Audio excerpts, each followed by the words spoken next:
Hi guys, welcome back to the channel, and in today's video we're going to be talking about World of Warships update 11.6.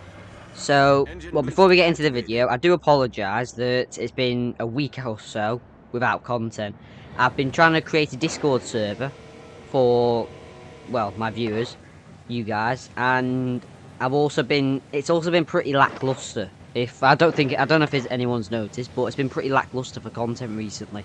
So while it's been a bit of a quiet spot, I've been creating a Discord server, and I will be asking for people to be my moderators.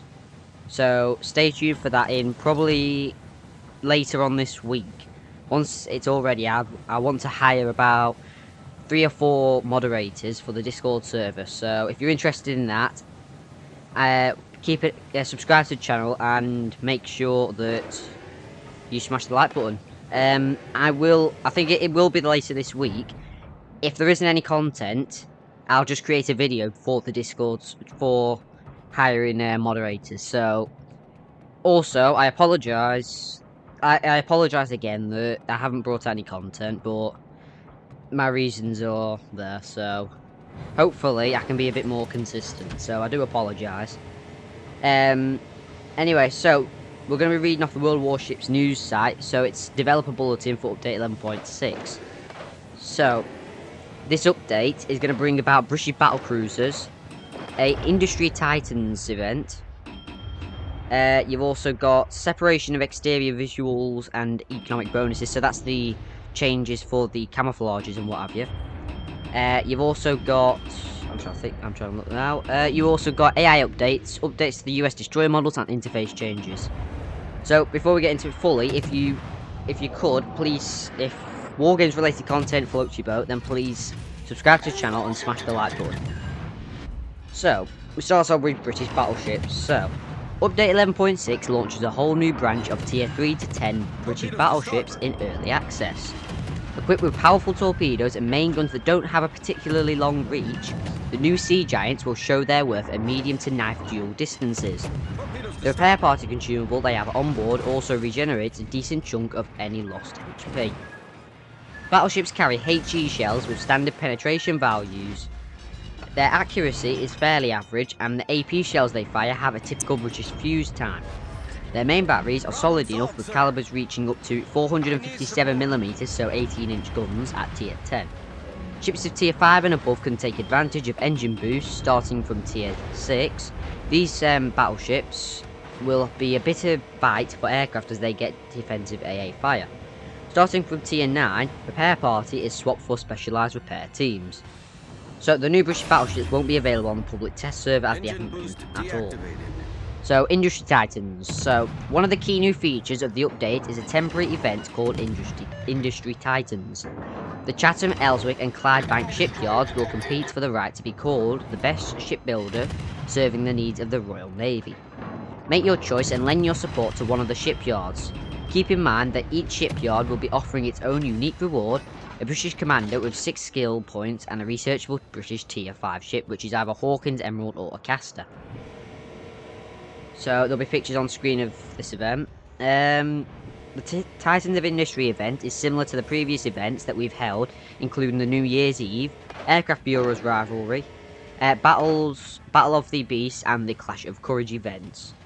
Dive into the event on the live server to earn British tokens that you can exchange for early access ships, permanent camouflages and other items.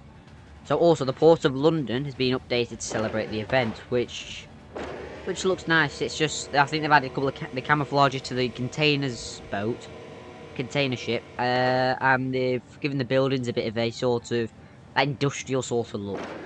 You know, all the smoke and what have you. So it does look like an industrial sort of site.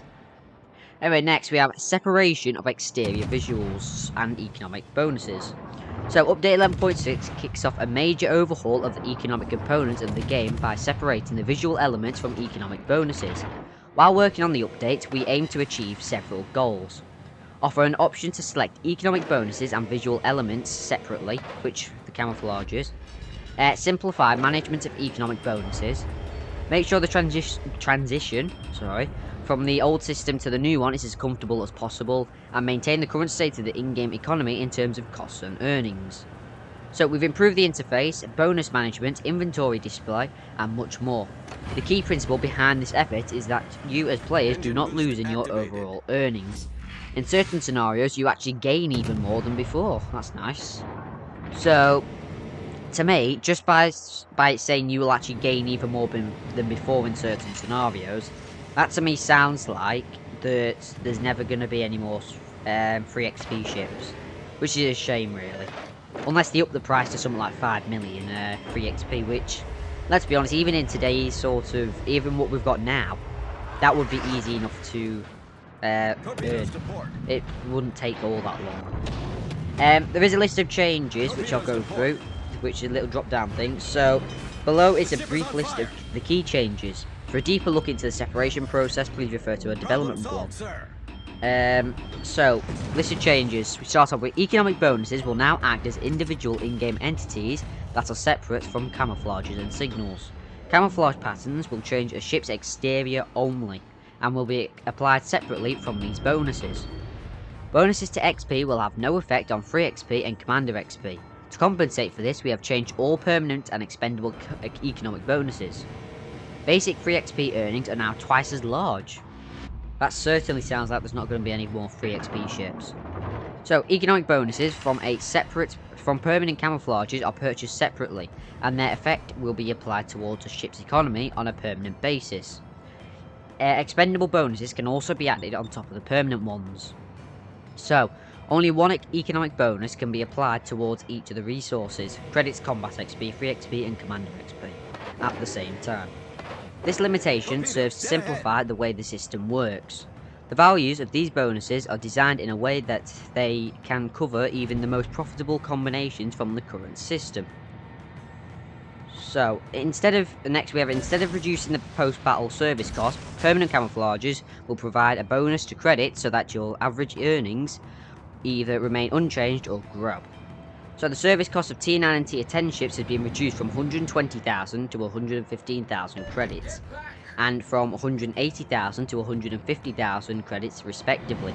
So to play Tier 10, it's a lot less for the post-battle service costs. So from 180, it's gone to 150,000 for Tier 10, which is better, and the premium ships will certainly benefit for it. Anyway, to account for the changes to bonuses applied towards service costs, the current service costs in co-op battles will be additionally reduced by 13.3%, while credit earnings will grow by 12.5%. So, co-op battles seems like it's going to be a good way to earn your credits. I mean, me personally, I've never seen any problems in needing credits, but to be fair, I haven't got that many Tier 10 ships, so. Anyway, next, we want camouflages to affect ship exteriors only, so we're removing all the combat bonuses they used to offer. The bonus that provided a 3% reduction in detectability range by sea is now included in all ship tech specs by default. We also removed the bonus that increased the dispersion of incoming enemy shells by 4%. Hang on, so does that mean that we don't get that bonus of the dispersion? I think it does. So you lose the bonus that increases the dispersion of incoming enemy shells by 4%, which, to be fair, I don't know. I thought it was useful. 4%'s quite a. It doesn't sound like a lot, but I thought it's quite useful. But I reckon that might have something to do with the new, the new way they're doing things. So, at present, the number of signals and camouflages displayed in the exterior tab does not include those currently mounted on your ships. When this change goes live, you will always know the exact number of reserves you have in stock. The total number of signals and camouflage patterns you have on your account will be displayed.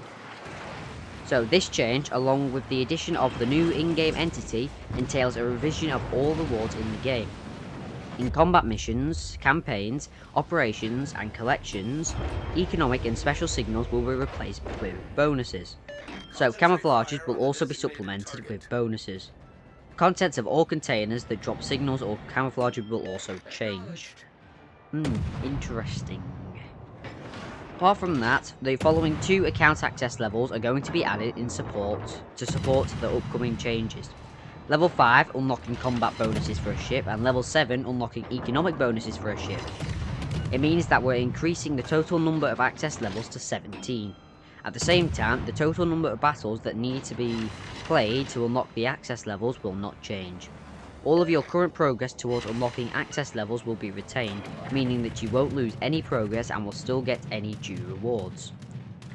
So I do actually like the new way they're going to be doing the economic bonuses, because rather than trying to find the right camo that's got, for example, if you're trying to get free XP, trying to find the right camo that's got 150% increase on free XP earnings, rather than trying to find that, you just go to the economic bonuses and you select your free XP. And judging by the photos, there's actually 600% increase for free XP. That's that's a lot. So you're going to be earning a lot of free XP from this, bad looks of it.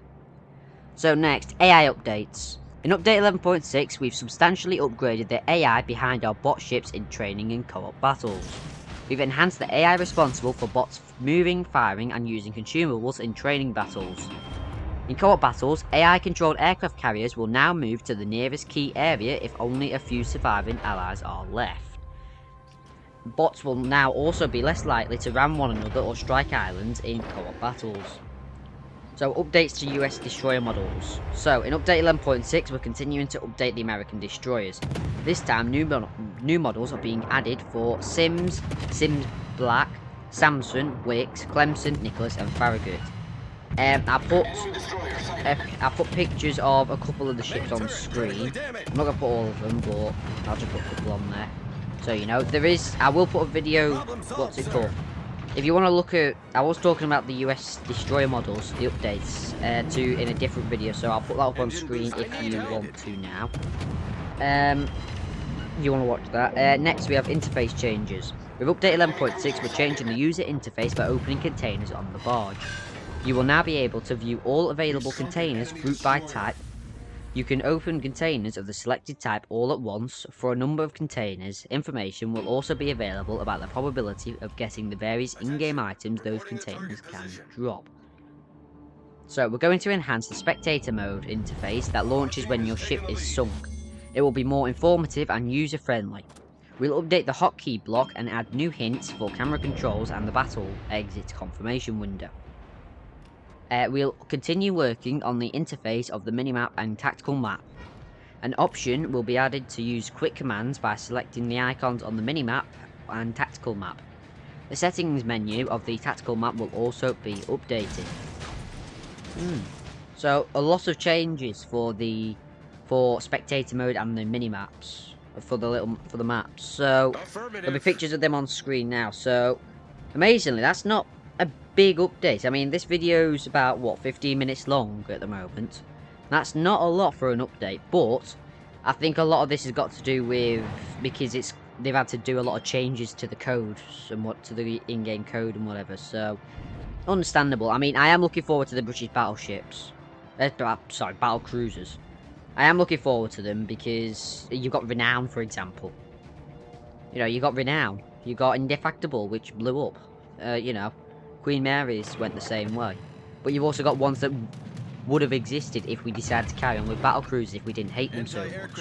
You got, you know, like the I3 designs and the G3s and whatever. But, you know, I don't like the way that they're designed for medium to knife dual distances. But at the same time, let's take HMS Hood for example. Her belt armor was 12 inches, I believe, which would probably have stopped Bismarck shells. But because she couldn't close the distance, it was basically a case of something got hit from either Prince Eugen or Bismarck, possibly the secondaries or the torpedoes, caused an explosion or a fire, which spread to the main ammos and blew up. But, you know, unfortunately, such is luck for the Germans at that time. So I don't know. I mean, you could argue that was realistic, but it depends what sort of armor they would have had, the future battlecruiser. Because I know Renown had 9 inches of armor on a belt, which is just as much as Alaska. But it's not fantastic for medium to knife dual distances, like it's saying. So unless the later ones have got like 12 inches of arm or even more, then it depends. But anyway, that's pretty much it for this video.